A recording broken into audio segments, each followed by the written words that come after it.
Welcome everyone to Inside Academia, the weekly program where we take a look behind the ivory curtain, seeking a frank discussion of American education. I'm your host, Andy Nash. Our guest today is Katherine Mangu-Ward, Senior Editor at Reason Magazine and Reason.com. Katherine, you've spoken extensively and written fairly extensively on the challenges facing American education, especially higher education. I want to thank you again for joining us today. And I'd like to open up by beginning with the recent Department of Education's regulations having to do with for-profit colleges and the student loans. You wrote about this in some articles recently for Reason.com. You wrote in one of your pieces that the Department of Education's regulations would mandate that for-profit college graduates earn enough to repay their federal loans, or else the schools would lose access to federal funding. Apparently, you cited a statistic here where the Department of Education released last December that 46.3% of all loan money lent to students at 2- and 4-year for-profit colleges in 2008 would eventually go into default.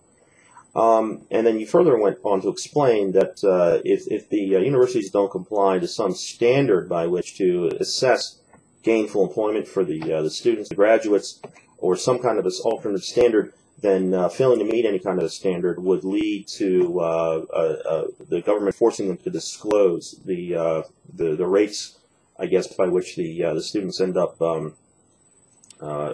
getting that sort of gainful employment. My question to you is, why is the Department of Education focusing on only for-profit colleges and not also non-for-profit colleges, which, by the way, the vast majority of colleges happen to be non-for-profit colleges?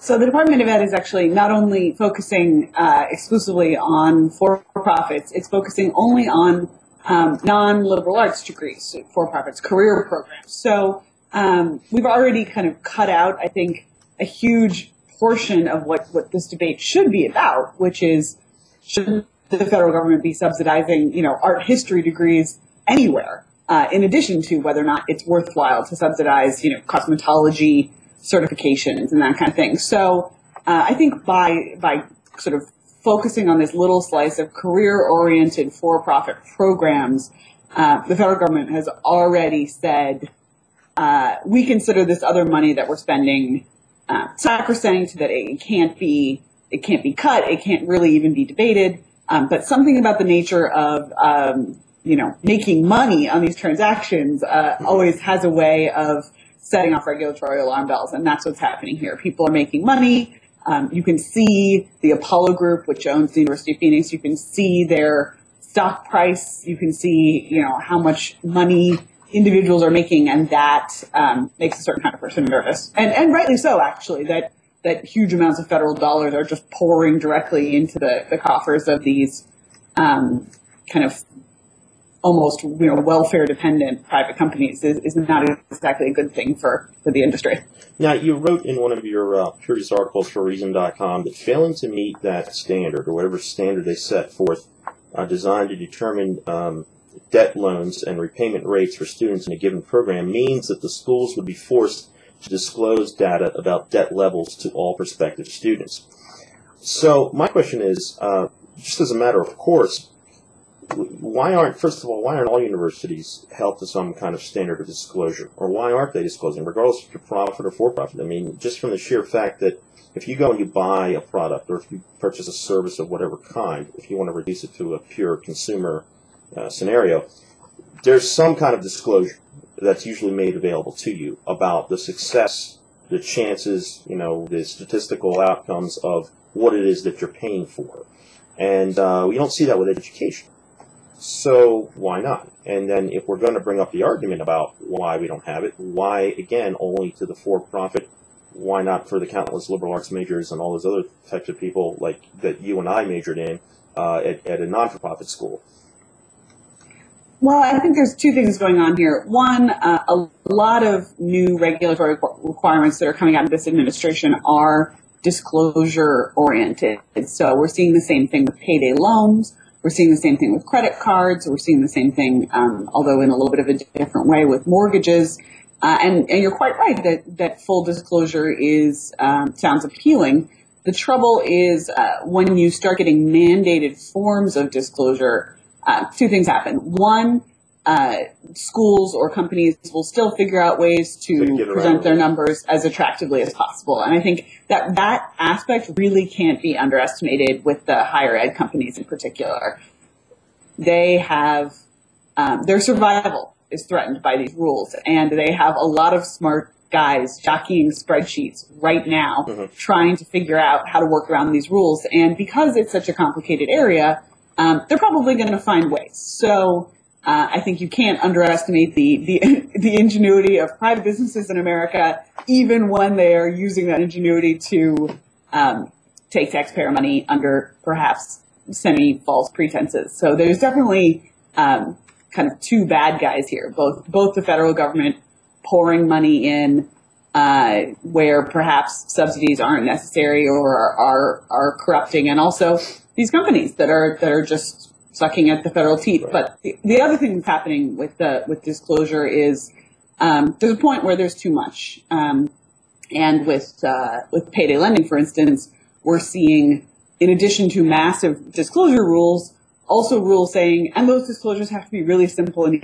easy to understand. And there's a point where you're putting companies between a rock and a hard place. Sure, because they're not always as apparent and clearly discernible to most as some would like. But I guess the question in my mind, at that point becomes that, while we can all feel warm and fuzzy about disclosure, right?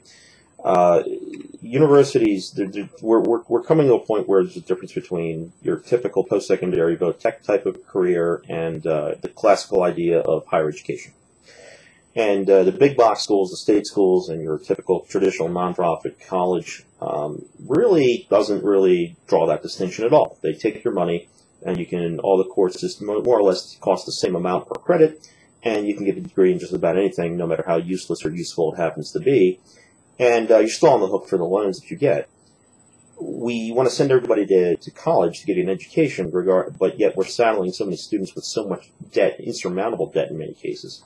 So if we're going to be hawkish about the for-profit colleges, then where's the push for any kind of accountability on the debt, the publicly subsidized debt that we're putting students into graduating from the non-for-profit colleges?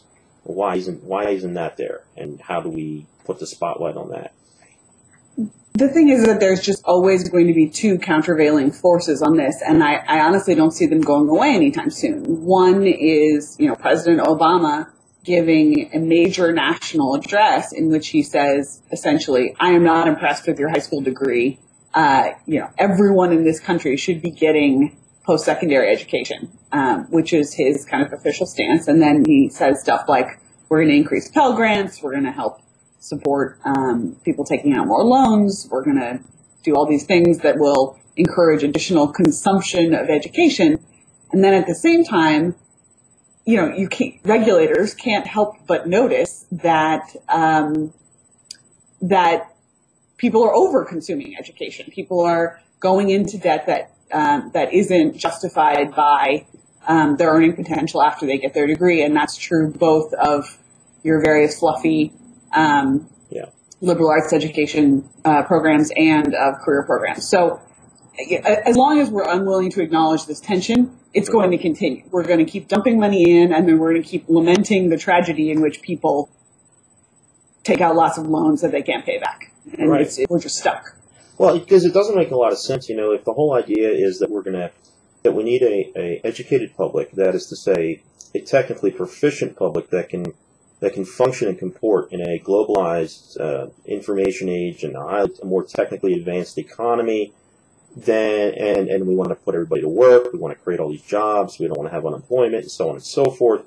Then it stands to reason that it makes sense to support as many students to get some certifications in as many tech training programs or for-profit colleges as possible, so that as many people can get as many useful degrees, and not everybody can become a scholar on Plato or any number of esoteric humanities subjects. We've watered down the very idea of what it means to be a well-rounded student anymore by forcing students to take so many courses that have essentially little or no meaning anymore, and there's no connection between any one or more courses.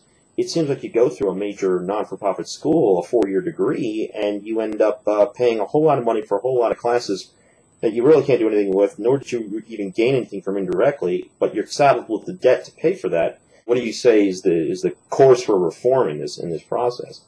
I'm always amazed when I get in these discussions that the solution that I think is the most obvious isn't entertained, and that's at least for degrees that the people are getting ostensibly to make money.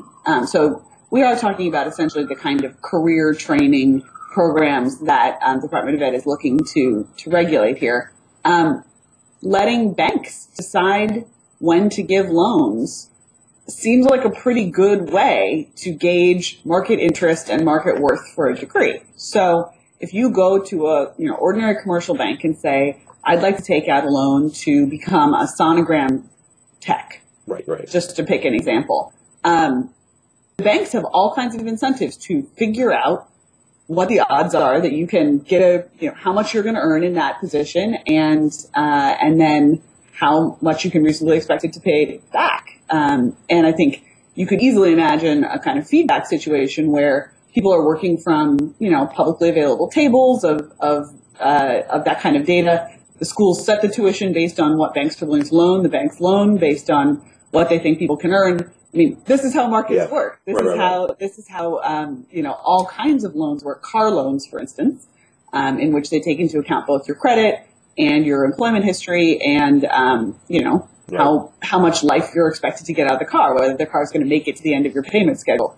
So I think there is a pretty clear model to work from. The trouble is that people feel warm and fuzzy about education, and so they want the government to subsidize it. Do you think, in your opinion, would you say that education, regardless if it's at a for-profit institution or not, would you say that it is a public good more so than a private good?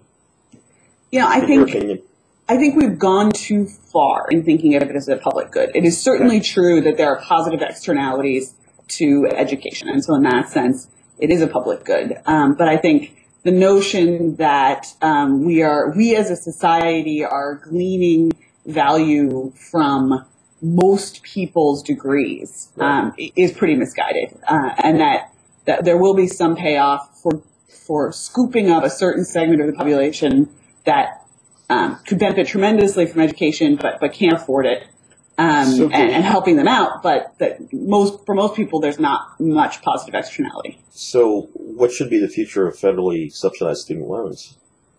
I'd like to see them disappear entirely, which is obviously a somewhat radical position. But I think it's important to note that doesn't mean student help for poor students would go away entirely. There's a big difference between saying the federal government should be subsidizing student loans on a very, very broad basis and saying poor people shouldn't go to college. Right. Those are not the same thing. There's lots and lots of private scholarships out there, education charities.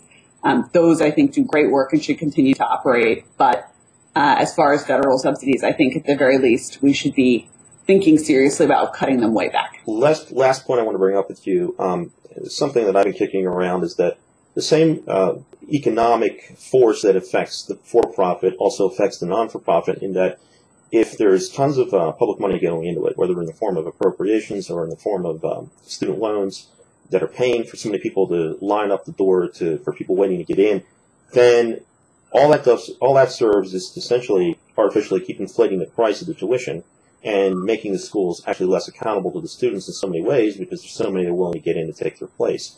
Do you agree with that? And is that a reason to seriously take a look at the entire federal subsidized student loan industry?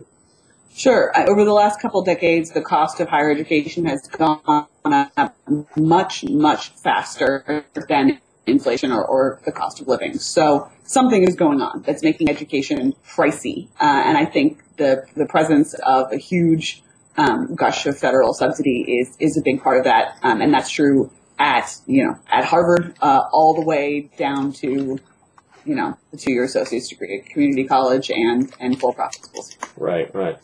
Okay, well, I'd love to talk to you about this again at some point. In the interest of disclosure, I think it would be great to see the schools be able to disclose a lot of what they do, and I think that would be better for everybody. But I think it needs to go all across the board, not just for the for-profits. It should go to the non-for-profits as well. But that's all the time we have. Katherine, I want to thank you again for joining us today. This has been Inside Academia with Andy Nash.